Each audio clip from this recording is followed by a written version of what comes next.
Hello বন্ধুরা, শুভ দুপুর। চলে আসলাম আজকের মেনু নিয়ে। প্রথমে দেখায় গরম গরম ভাত,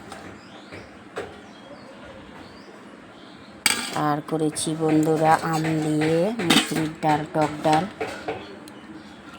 যা গরম পড়েছে বন্ধুরা, টক ডালই এখন আমাদের প্রিয় গরমে। আম দিয়ে টক ডাল করেছি, আর করেছি সাথে পটল ভাজা,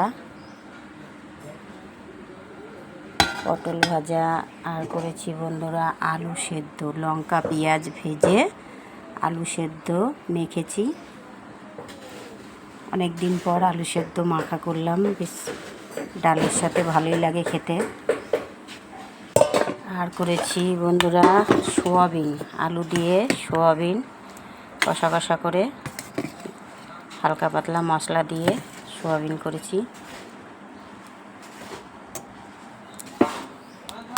আর আছে সাথে স্যালাড, শসা, লেবু আর টমেটো। এই ছিল আজকে আমাদের দুপুরের মেনু বন্ধুরা। কেমন হয়েছে কমেন্ট করে বলবেন। ভালো থাকবেন, সুস্থ থাকবেন বন্ধুরা। টাটা।